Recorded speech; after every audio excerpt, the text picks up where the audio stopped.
브리핑 시작하겠습니다. 지금 시간 2024년 1월 8일 월요일 아침 7시 41분을 마쳐나고 있습니다. 언제나 마찬가지로 아직 구독을 신청하지 않으신 분은 구독을 꼭 눌러주십시오라고는 부탁의 말씀을 드립니다. 방송 제목을 여러분께 보여드립니다. 홍준표 씨, 이제 제발 그만하세요. 홍준표 씨, 이제 제발 그만하세요. 이것이 오늘 아침 뉴스 브리핑의 제목입니다. 자, 그 이재명 씨 테러 피습 사건은 두 가지로 제가 보기에, 제가 판단하기에 이재명 씨 피습 사건은 두 가지로 전개되고 있습니다. 첫째는 이재명 씨 피습 사건 그 자체,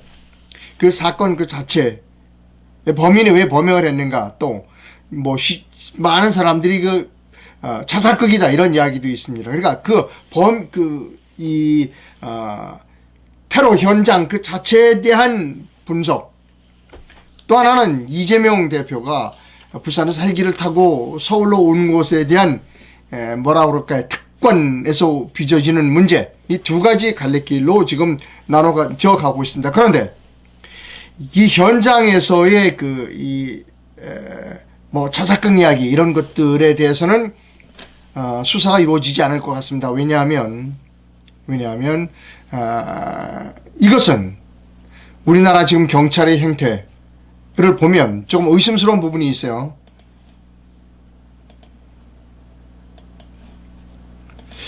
근데 대개 사건 현장은 이렇게 보존하는 거 아닙니까? 이렇게 딱 사람이 들어오지 못하도록 딱 차단봉이라고 그러나요? 딱 설치해서 보존해야 하는 겁니다. 그런데 지금 물청소를 하고 있어요. 경찰이 물청소를 하네요. 이걸 보면 경찰이 지금 많은 세간의 의혹들을 규명하고 싶은 생각이 없는 것 같습니다. 어제도 말씀드렸죠.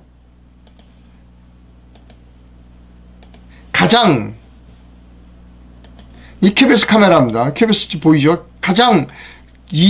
거리도 가까워요. 이재명 대표를 정면에서 찍은 카메라가 KBS예요. 그런데 침묵하고 있어요. 이런 걸 보면 이재명 테러 사건이 많은 사람들이 의문을 제기하지만 밝혀지지 않을 가능성이 크다. 또 밝혀지려고 굳이 노력하지 않는 집단들이 있겠죠. 그 집단들과끼리는 모종의 암묵의 거래를 할 가능성도 있다. 야, 굳이 밝힐 거 뭐 있느냐? 피차? 너 좋고 나 좋은 일 하자. 이렇게 검은 거래를 할 가능성도 있다는 겁니다. 그래서 이 건은 많은 시민들의 분석에도 불구하고 그냥 묻혀질 가능성이 크다는 겁니다. 그런데 그거와는 다른 차원의 문제가 지금 제기되고 있습니다. 이런 차원의 문제입니다.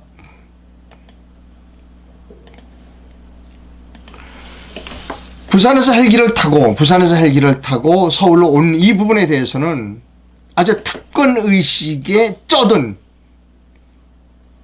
그런 행동이다라고 하는 비난의 목소리가 높습니다. 오히려 지금 이쪽으로 많은 사람들이 더 분노하고 있다는 겁니다. 어떻게 보면 이재명은 영린을 건드렸다라고 볼 수 있습니다.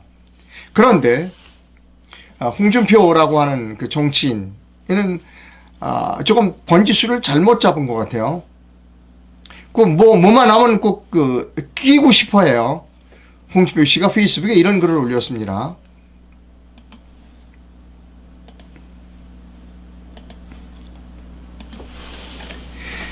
제1야당 대표는 국가의전 서열상 총리급에 해당하는 8번째 서열에 있는 것으로 알고 있습니다. 그런 사람이 흉기 피습을 당했다면 본인과 가족의 의사를 존중해서 헬기로 서울 이송도 할 수 있는 문제지, 그걸 두고 진영 논리로 특혜 시비를 하는 것 자체가 유치하기 그지없습니다. 부산 의료를 멸시했다는 논리도 가당치 않습니다.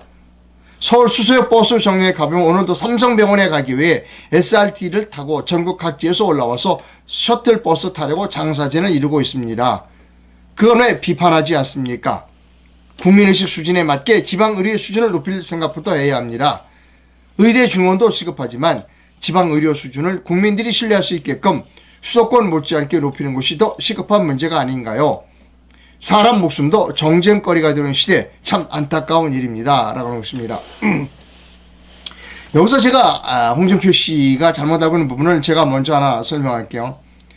지금 이 부산의료원, 부산대 의료원의 그 의료 수준은 이런 그 사건에 있어서 서울의 아주대학병원 다음으로 아주 훌륭한 병원이라고 하는 것, 이것을 홍준표 씨가 잘못 알고 있다는 겁니다. 그래서 삼성병원에 가기 위해서 SLT를 타고 수서역으로 와서 장사진을 이룬다. 그것과는 별개의 차원의 문제다 라고 하는 겁니다. 자, 어쨌든 홍준표 씨가 제1야당 대표는 국가의전 서열상 총리급에 해당하는 8번째 서열에 있다.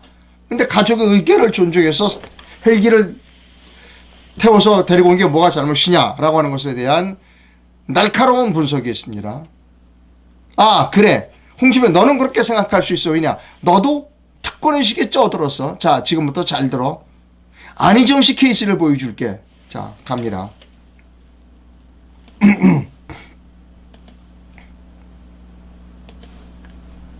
그럼 최모 씨가 언론에 이창원 개원 논설원이 기고한 글입니다. 자, 읽어드. 제목은 홍준표가 편든 의전 서열 총리급.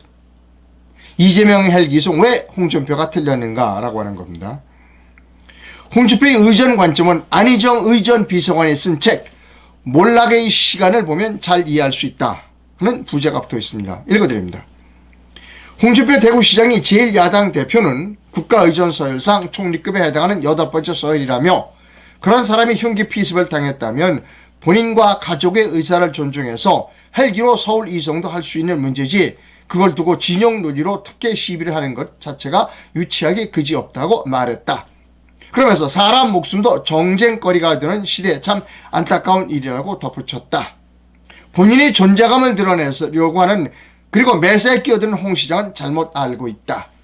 외교부 홈페이지에 나오는 의전 정의는 좁은 의미에서는 국가 외교 행사, 국가 원수 및 고위급 인사의 방문과 영접에서 행해지는 국제적 예의를 의미하지만 넓게는 사회의 구성원으로서 개개인이 지켜야 할 건전한 상식에 입각한 예의 범죄를 포함한다고 되어 있다. 그러니까 서열이 높은 사람은 예의도 바라야 된다는 겁니다. 흉기 피습으로 헬기를 타고 다른 병원으로 옮기는 것은 의전과는 전혀 관계가 없는 일이다. 내가 헬기 이송을 보는 관점은 목에 칼을 맞는 상황이 되면 자기가 동원할 수 있는 모든 권한과 능력을 동원해서 살려고 하는 것이 인간의 본성이라는 점이다. 그래서 이재명과 그 가족들은 충분히 서울대로 병원으로 옮기는 것을 옳다고 판단했다. 충분히 서울대 병원으로 가는 걸 판단했을 것으로 보이는 것이고 그 정도 권력을 가진 자들이면 이재명 아니라 누구라도 그렇게 할 가능성이 높다고 보여진다. 이거 중요한 대목입니다. 그 정도 권력을 가졌다면 이재명이 뿐만 아니라 누구도 목에 칼이 들어오면 서울로 올라오라고 그런다는 겁니다. 아쉬운 것은 서울대병원이 이런 권력자에게 굴복하여 순순히 헬기를 요청한 부분이다. 홍준표의 의전 관점은 안희정 의전 비서관이 쓴 책 몰락의 시간을 보면 잘 이해할 수 있다. 이것이 그 책 표지입니다. 일개 도지사에게도 의전팀이라는 것이 있어서 소위 심기경호라는 것을 안다. 심기경호는 조선시대 사극에 나오는 왕을 떠받들듯이 그렇게 하는 것을 말한다. 홍준표는 오랫동안 이런 심기경호에 익숙한 사람이니 그 정도 의전이 뭐가 문제냐는 이야기를 하는 것이다. 우리나라 정치인들의 일반적인 모습이다는 겁니다. 자, 매우 중요한 대목이에요. 이거 이재명이 아니라 누구도 우리나라 정치인, 힘을 가지고 있는 정치인은 이런 따위의 행동을 했을 것이라는 겁니다. 홍준표도 역시 마찬가지라는 겁니다. 특권의식에 쩔어있다. 우리나라 엘리트들은 특권의식에 쩔어있다. 그래서 의전서열 얼마다 특권의식에 젖어 있다는 겁니다. 여러분, 이거하고는 좀 상관없습니다만, 노태학 중앙선거관리위원장이 공항에 갈 때, 이용했다는 거 아니에요. 그리고 총리차 뒤따라가고 그랬다는, 그래서 중앙차선 이런 거 안 지키고 그냥 갔다는 거 아닙니까? 중앙선거관리위원장이 의전서열 4위래나 5위래요. 여기 외교부가 의전 서열에 대해서 정의한 거는 아주 잘했어요. 여기 보시죠. 외교부가 의전 서열에 대해서 어떻게 했는가 하면 이렇게 했어. 외교 홈페이지에 나오는 의전의 정의는 좁은 의미에서는 국가 외교 행사, 국가 원수급 고위급 인사의 방어와 영접해서 사용하는 거야. 그건 자리를 배치하는 거야. 근데 그 나머지 의전 서열은 의전 서열이 높은 사람은 예의와 범절을 잘 지켜라. 이겁니다. 외교 행사를 할 때는 의전 서열을 지키지만 외교 행사가 아닐 때 의전 서열이 높은 사람들은 다른 사람들보다도 더 예의와 범절을 잘 지키고 겸손해라. 이것이 의전 서열이라는 겁니다.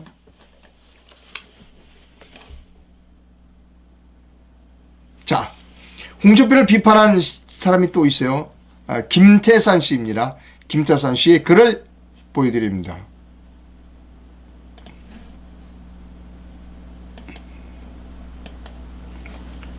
제목은 홍준표 개과천선했나. 이재명이 피습당했다는 소식을 듣고 홍준표 대구시장이 이상한 발언들을 연발하며 국민들을 헷갈리게 만든다. 첫째로 그는 이재명이 피습당한 사건을 놓고 극단적인 진영 대결이 정치가 난 비극이라며 서로가 서로를 증오하고 죽이고 죽는 검투사 정치는 이제 그만둬야 했다고 말했다. 결론적으로 홍준표는 이번 피습 사건을 철저히 애국 우파가 이재명을 제거하려고 벌인 정치적 테러 사건인 것처럼 몰아갔다. 거기에다가 무슨 검투사 정치라는 발언까지 하여 마치도 한국의 정치판을 테러 분자들이 집단으로 묘사했다. 박근혜 대통령이나 주한 미국 대사를 피습했던 종북 좌파들과 달리 한국의 보수파들은 언제 칼과 무기를 든 적이 있긴 한가? 없다.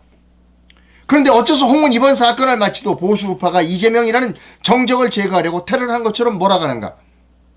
둘째로 홍 시장은 이재명의 헬기 수송 사건이 논점에 이르자 제1야당 대표는 국가의전 서열상 총리급에 해당하는 8번째 서열이므로 헬기로 서울 이송도 할 수 있는 문제이지 그걸 가지고 진영 논리로 특혜 시비를 하는 것 자체가 유치하기 그지없다고 하면서 이재명 편을 들었다. 물론 옳다. 진짜 목숨이 경각에 달렸다면 서열 8등이 아니라 일반 백성이라도 헬기를 구하는 것이 옳다. 또 지금까지 119 헬기들도 그렇게 하고 있다. 그러나 이번에 이재명 헬기 사건은 그렇게 하지 않아도 될 것을 강제로 만들어서 서로 이송하면서 생긴 일이기 때문에 국민들이 말을 하는 것이다. 홍준표는 이번 피습 사건이 모든 것을 보수 우파들이 비열한 테러 행위로 몰아가면서 이재명 편을 들고 있다. 누구나 기억할 것이다. 적들이 모락에 걸려 탄핵당한 박근혜라는 여인을 홍준표가 무슨 방자요 향단이요 하며 얼마나 비웃고 헐뜯었는가를. 그것도 모자라서 탄핵당한 박동을 출당시켜 내쫓았다. 그 인간이 바로 홍준표 아닌가. 그렇게 같은 보수끼리도 피도 눈물도 없이 잔인했던 홍준표가 왜 이재명에는 그렇게도 아량을 베풀며 선한 척을 하는 것일까? 정말 카멜레온보다도 더 변심과 위장술이 뛰어난 사람, 그가 바로 홍준표다. 라고 김태산 씨입니다. 어제 글을 썼습니다. 스카이데일리라고 하는 매체가 있습니다. 최근에 나온 매체인데요. 매우 용감한 매체입니다. 스카이데일리에 이런 기사가 있었습니다. 5.18은 DJ 세력과 북한이 주도한 내란이다 라는 제목의 기사를 스카이데일리가 썼습니다. 자, 이거를 인천시 의회 의장이 누가 그거 보고 야 그건 나 좀 보여주라 그래서 줬다는 겁니다. 다른 사람들도 야 그거 나도 좀 돌아 그래서 주문을 해서 이렇게 더 구독을 해서 더 얻어서 줬다는 거예요. 이걸 보고 그 한동훈 비상대책위원장이 제명해라. 당적에서 징계해라. 제명해라 라고 지시했다는 겁니다. 그 문제에 인천시 의회 의장 허식 의장이 스카이데일리와 다시 인터뷰를 했습니다. 그 내용을 보여드립니다.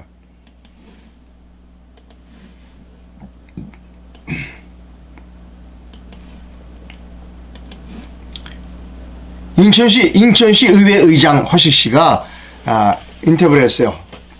조선일보 보냈다고 내용까지 책임져야 하는가 라는 제목입니다. 자, 이분이 허식 씨입니다. 하물며 먼저 보라고 한 것도 아니고 동료가 달라고 해서 준 것도 죄가 되는가. 그러니까 아까 보여드린 스카이데일리 기사 그걸 야 그거 좀 달라고 해서 줬다. 근데 그게 죄가 되느냐는 겁니다. 흠결없게 평가 완료된 역사란 불가능하다. 평가 끝났다면 진상규명을 왜 하고 있는가? 라는 두 개의 부제가 붙어 있습니다. 읽어드립니다. 인터뷰 자리에 들어선 허식 인천시 의회 의장은 차분하고 담담했다. 그는 6일 스카이데일리 인천 주재기자 만난 자리에서 조선일보 보냈다고 그 내용까지 책임져야 하나라고 일갈했다. 그는 300만 인천 시민에게 봉사하는 인천시의회 의장으로서 각종 현안에 대한 다양한 보도들을 참고하는 것은 공직자의 사명이다. 어떤 보도를 보라고 했다고 그 내용까지 책임져야 한다는 말은 상대로 들은 적이 없다. 라고 역사 왜곡 논란을 일축했습니다. 이어 하물며 강하게 보라고 권유해도 이럴진데 읽고 싶다며 달라는 동료에게 신문을 건넨 행위가 왜 징계위 회부 대상이 되는지 납득하기 힘들다고 나지막한 어조로 말을 일어났다. 5.18에 대해서는 직접 언급하지 않으면서도 이렇게 말했다. 과연 누가 자유민주주의 국가에서 감히 개인의 자유에 대해 족쇄를 채울 수 있으며 누가 역사적 대안에 대해 완전하고 흠결이 없게 평가가 끝났다고 단언할 수 있는가? 라고 우회적으로 반문했다. 여기서 제가 개입을 할게요. 이 문장은 하나 제가 개입합니다. 이상로의 견해요. 과연 누가 자유민주주의 국가에서 개인의 자유에 대해 족쇄를 채울 수 있는가? 있죠. 한동훈이는 할 수 있습니다. 한동훈이는 해요. 한동훈이는 합니다. 이게 한동훈이에요, 여러분. 이 5.18과 관련해서는 저도 방송통신심의위원을 3년 하면서 엄청나게 고생을 많이 했습니다. 엄청나게 많이 했어요. 뭐 여러 번 말씀드렸습니다만 5.18 김한호 씨그를 삭제하라. 삭제해달라는 심의가 들어왔을 때 삭제하지 말라고 그랬어요. 왜? 교인의 표현의 자유가 있는데 그걸 왜 삭제하느냐? 물론 5명의 통신심의위원 가운데 저만 삭제하면 안 된다고 나머지 4사람은 삭제하라고 그랬어요. 그래갖고 오후에 이제 딴 데 와서 있는데 전화가 왔어요. 아유, 위원님 큰일 났습니다. 뭐가 큰일 났습니까?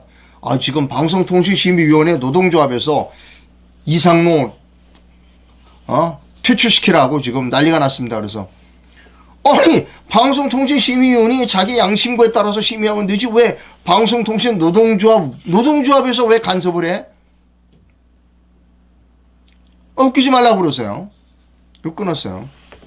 그리고 이제 저는 그때 저 지방에 있는 대학에 교수로 가서 근무하고 있는데 시끌시끌해요 바깥이. 봤더니 이상로 물러가라고 막 데모하는 거예요. 그리고 저희 총장이 대단한 우파이십니다. 전화를 걸어서 이상로 교수님 절대로 동의하지 마세요. 그 이튿날 교수회가 끝나고 일어나는데 총장께서 교수님도 다시 좀 앉으세요. 제가 아직 얘기 안 끝난 게 있습니다. 이것만 하는 것만 내가 분명히 할게요.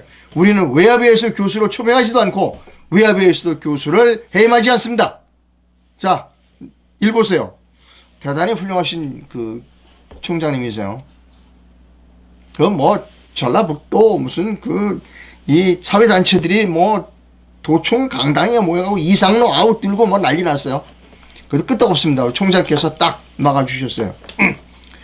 좀 사족이 길었습니다만 과연 누가 자유민주주의 국가에서 감히 개인의 자유에 대해 족쇄를 채울 수 있는가? 한동훈이는 하는 겁니다. 한동훈이는.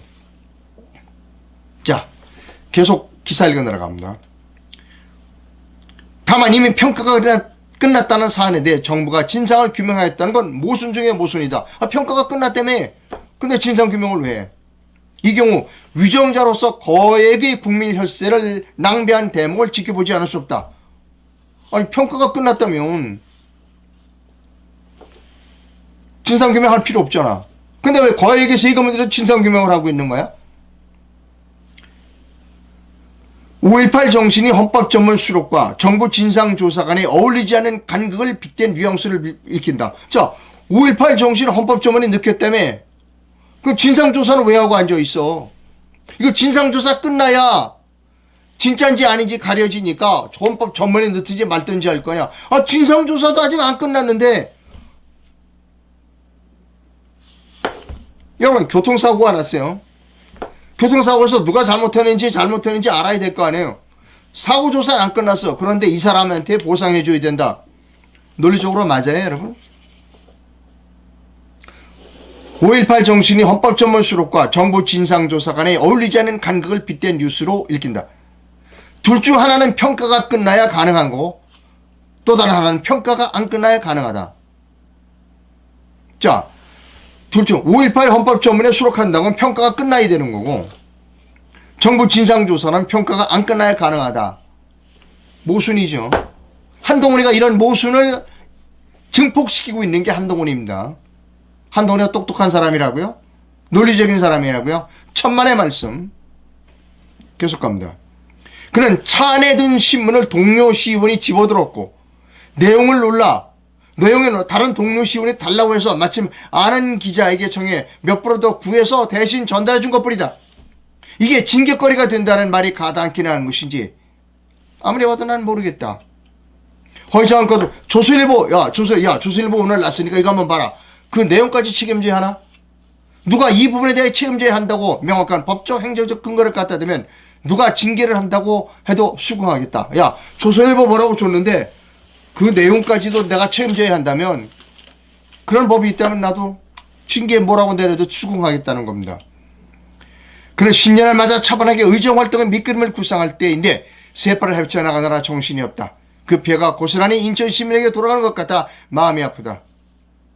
앞서 허 의장은 5.18을 폄훼하고 역사를 왜곡했다는 취지로 보도한 인천일보 기자 2명을 6일 법률 대리인을 통해 인천 남동경찰서에 고소했습니다. 여러분, 여기서 홍준표 씨가 다시 한번 등장합니다. 홍준표 씨를 언급한 기사를 소개합니다.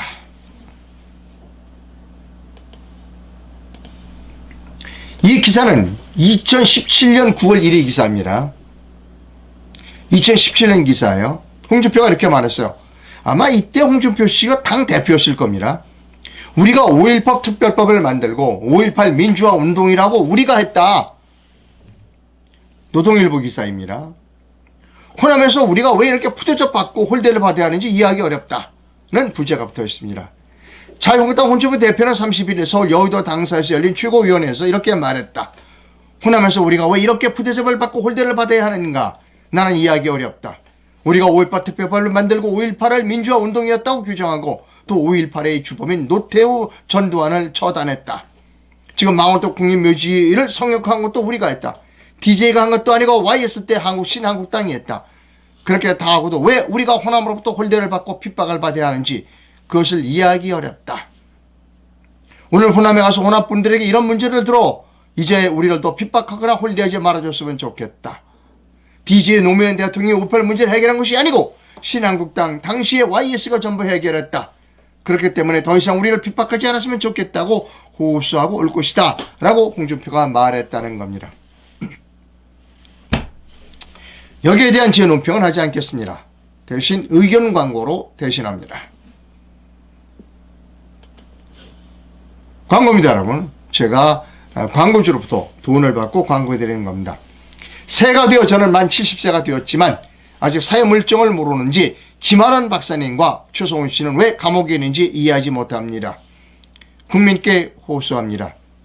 주권자인 여러분 모두가 나서서 이 두 분께 자유를 찾아주세요. 부탁드립니다. 라고 하는 의견 광고입니다. 송파에 사시는 김덕규 씨의 의견 광고입니다. 여기서 제가 홍준표 씨에게 묻습니다. 지만원 씨는 무슨 죄죠? 지만원 씨의 견해에 따르면 이거 광주 이렇게 만들어 놓은 게 홍준표라는 겁니다. 지만원 씨는 아주 홍준표를 대단히 비난하고 있습니다. 다음 뉴스로 넘어갑니다.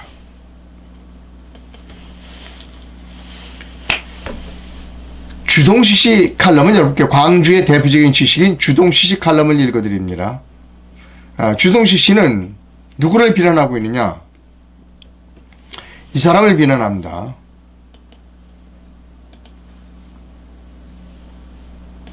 자, 누군지 아시죠? 박지원 씨요. 박지원 씨가 며칠 전 조선일보에 났어요. 제목은 박지원이가 그리고 이낙연, 박지원, 이낙연이 이렇게 이재명 피습 사건에 또 창당, 호남에서 엄청나게 욕한다는 겁니다. 박지원이가 이렇게 했어요. 이낙연이 이재명 피습 사건으로 창당한다면 호남에서 엄청나게 욕을 먹을 것이다. 이낙연이 이재명 피습 사건에도 창당한다면 호남에서 엄청나게 욕을 먹을 것이다 라고 하는 조선일보 기사가 있습니다. 그 기사 내용에 이런 게 있습니다. 박지원 전 원장은 5일 MBC 라디오 김종배의 시선 집중에 출연해 이재명 대표 피습 사건으로 저는 제동에 걸린 것을 알았는데 오늘 아침 보도를 보면 본격적으로 창당 준비를 하고 있다. 제가 광주, 목포, 해남, 완도, 진도를 다녀왔는데 호남에서 엄청난 비판을 입에 담을 수 없는 욕설을 한다. 이낙연에서 입에 담을 수 없는 욕설을 한다는 겁니다. 여기에 대해서 광주의 대표적인 지식인 주동식 씨가 이렇게 논평했습니다. 광주, 목포, 해남, 완도, 진도 등에서 어떤 상스러운 욕을 했을지 짐작이 간다. 안 봐도 유튜브다. 정말 징그러운 호남의 권력의지라고 표현할 수밖에 없다. 호남의 권력의지는 실은 생계에 대한 절박한 위기의식에서 우러나온다. 권력을 잡지 않으면 우리 입에 든 것도 뺏긴다는 위기의식, 이걸 징그럽다고 표현하면 매향로가 되는가. 제대로 땀 흘려 일해서 그 대가로 먹고 살면 권력에 집착할 필요가 없다. 일하지 않고 땀 흘리지 않고 수고하지 않고 편안하게 높은 자리에 앉아 남들이 바치는 것으로 배를 채우려고 드니 권력이 필요한 거다. 그 필요가 징그러운 권력자의 권력의지로 나타나는 것이고 자기 것도 아닌 것을 휘두르며 잘난 척하는 그 가증스러운 위선이다. 내가 전에도 여러 번 설명했지만 호남 출신 정치인들은 유리한 점이 많지만 호남 출신 대권 주자는 치명적인 약점을 갖고 있다. 바로 권력으로 먹고 사는 호남의 구조 때문이다. 정치 산업화, 산업의 정체로 인해 호남은 호남 출신 대권 주자를 결코 용납할 수 없다. 영남 출신 대권 주자를 양자로 영입해야 대선에서 유리하다는 걸 호남의 징그러운 권력 의지가 누구보다도 정밀하게 필사적으로 계산하기 때문이다. 그래서 이낙연에게는 정치적인 미래가 없다. 호남의 권력 의지 때문에 대한민국이 병들어간다. 이대로 계속 갈 수는 없다. 호남이 변하지 않으면 호남과 대한민국이 다 같이 망한다는 겁니다. 예, 저는 이 주동식 씨를, 광주의 대표적인 주동식을 상당히 좋아합니다. 단 한 가지, 부정선거에 대한 인식만큼은 달리합니다. 그러나 언젠가 주동식 씨도 부정선거에 대한 본인의 인식이 잘못됐다는 것을 인정하게 될 것이라고 생각합니다. 호남에 대한 그 분석, 광주 출신으로서 호남에 대한 분석은 주동식 씨가 아주 훌륭한 견해를 가지고 있다. 이렇게 여러분께 설명드립니다. 칼럼 몇 개를 소개합니다.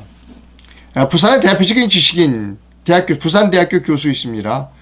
김성진 교수가 이런 그 견해를 밝히셨어요. 부산대병원에는 수의과 대학이 없다. 수의대도 없고 돼지우리도 없다.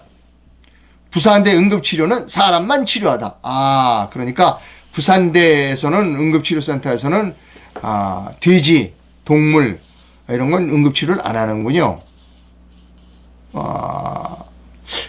그러네요. 뭐 수의대가 없으니까. 그러니까 부산대 응급치료센터는 사람만 치료합니다. 또 다른 칼럼을 보여드립니다. 견해예요.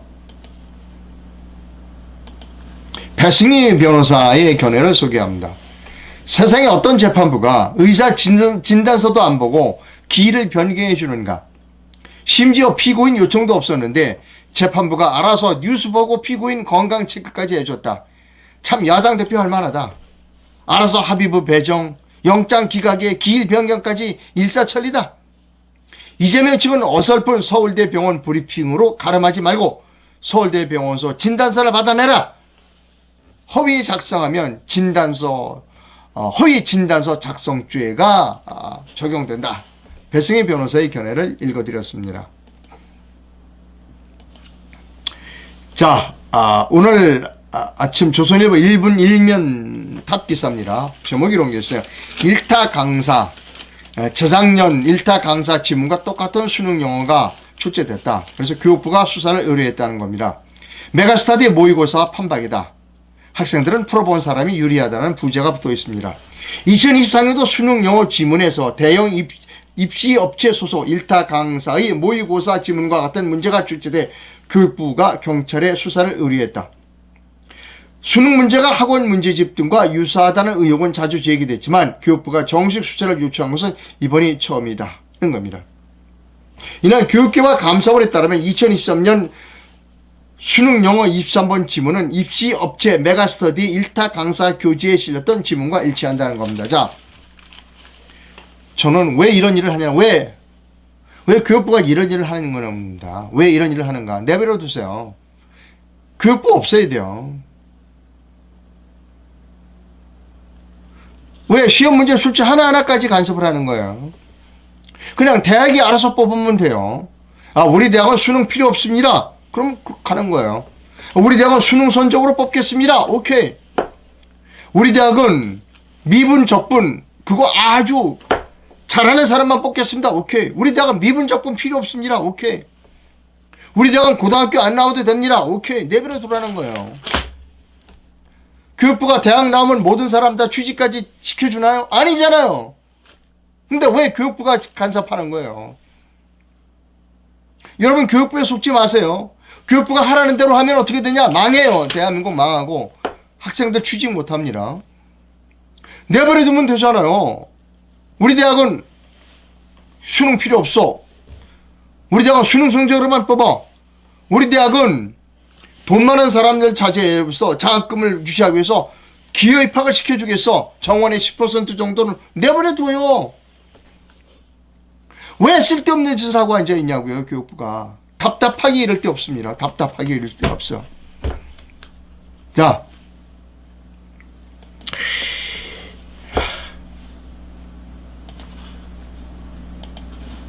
저는 내일로 미래로 가는 정당의 최고위원이자 대변인을 하고 있습니다.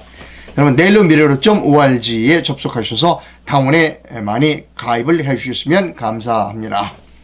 자, 그리고 내일로 미래로당은 후원을 받을 수 있습니다. 저 이상로 개인은 후원을 받을 수 없지만 내일로 미래로 중앙당은 후원을 받을 수 있습니다. 요즘 후원을 해주시는 분이 한두 분씩 늘어나고 있습니다. 너무나 감사하고요. 너무나 감사합니다.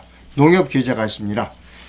내일로 미래로당에 반드시가 아닙니다. 후원해 주시면 반드시 우리가 영수증을 드립니다. 세금 공제를 받을 수 있고 세액 공제를 받을 수 있습니다. 보내시고 이 계좌로 보내시고 저한테 문자로 좀 연락을 주십시오. 그래야 영수증, 세금 공제 영수증 필요한 여러 가지 것들을 제가 안내해 드릴 수 있습니다. 여러분 어제 제가 이런 얘기를 했어요. 1당과 2당을 봐라. 어제 제목이 그랬죠. 이재명이 되고 왜 나는 안 돼? 이재명은 양반이고 여러분은 쌍놈이에요. 노비라니까요. 그거는 똑같아요. 1당도 죄 없는 사람 잡아가두는 거는 똑같다니까요. 그들은 양반이고 죄 없는 사람은 쌍놈이에요. 조선시대 그랬잖아요. 죄 없는 사람 감옥 보낸 거 윤석열 보세요. 박근혜 대통령 감옥 보냈고 추성훈이 아직도 감옥에 있어요.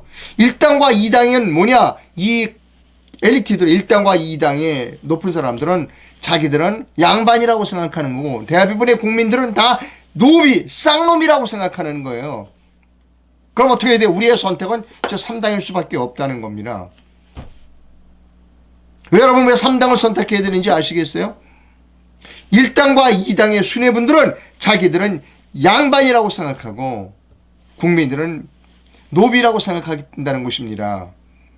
그래서 우리가 3당을 선택해야 되는 거예요. 아니라고요? 그럼 이재명이는 헬기 타고 왜 왔어요? 그리고 왜 추성훈이는 지금까지 감옥에 가 있어요? 죄 없는 사람 한동훈이는 지금도 감옥에 보내려고 그래요. 변희재 보석 취소해달라고 한 사람이 변희재예요. 그걸 제가 막았어요.